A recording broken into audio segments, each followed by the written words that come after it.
संपदा the resource channel में आपका हार्दिक स्वागत है।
इस समय हम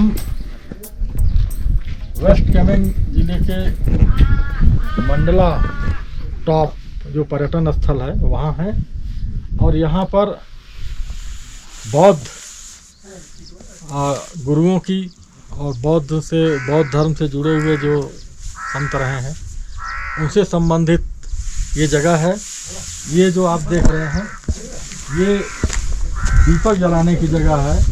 बौद्ध बुद्ध की याद में यहाँ पर ये दीपक जलता रहता है।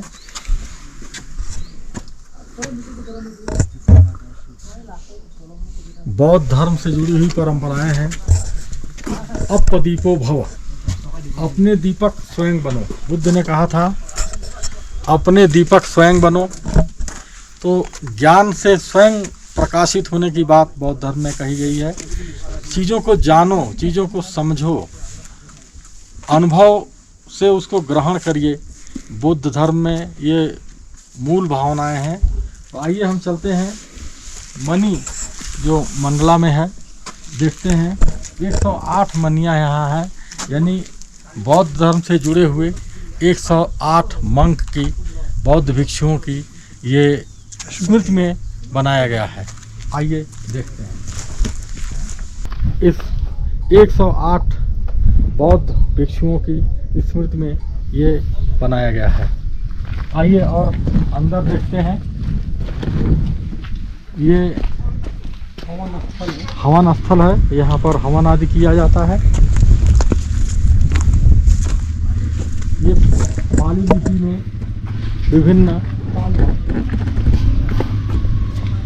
विभिन्न बौद्ध भिक्षुओं के बारे में लिखा गया है, क्योंकि पाली भाषा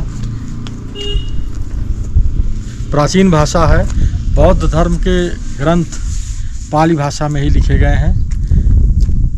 संस्कृत के बाद पाली और पाली के बाद प्राकृत और उसके बाद हिंदी का क्रमशः विकास हुआ था। तो बुद्ध जी के जीवन के समय में जो लोकल भाषा थी, जो लोक भाषा थी, वो पाली थी। और बौद्ध आम लोगों से, भगवान बुद्ध आम लोगों के बीच से जुड़े हुए थे। तो उन्होंने अपने उपदेश सारी पाली भाषा में दिए, संस्कृत में नहीं दिए। संस्कृत उस समय विशिष्ट लोगों की भाषा थी, तो उन्होंने विशिष्ट लोगों की भाषा के बजाय आम लोगों की जो लोकप्रिय भाषा थी, जैसे इस समय हिंदी के साथ अवधी, मैथिली, ब्रज भाषा, ये लोक भाषाएं हैं। इसी तरह उस समय संस्कृत के साथ जो लोक भाषा थी वो पाली भाषा थी, जो आगे चल के प्राकृत हुई और उसके बाद पुरानी हिंदी, फिर नई हिंदी का विकास हुआ था। तो ये पाली भाषा जो लोक भाषा थी उसको भगवान बुद्ध ने अपनाया था और उसी में पूरा बौद्ध साहित्य लिखा गया। और इस समय भी बौद्ध धर्म में जितने भी ग्रंथ हैं वो पाली भाषा में ही हैं। आइए अंदर देखते हैं। ये चारों ओर ये संरचनाएं हैं और उन्हीं बौद्ध भिक्षुओं की याद में है। बौद्ध धर्म में प्रतीकों का बहुत महत्व है। आप देखते हैं ये कमल की पंखुड़ी है।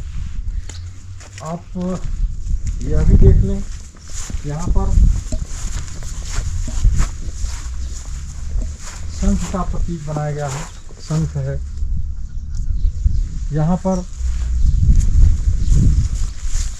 शंख और उसमें कमल दल पर जो है शंख और उसमें रहने वाला जो जीव है वो भी दिखाया गया है। ये विभिन्न प्रतीक हैं बौद्ध धर्म के प्रतीकों में। देखिए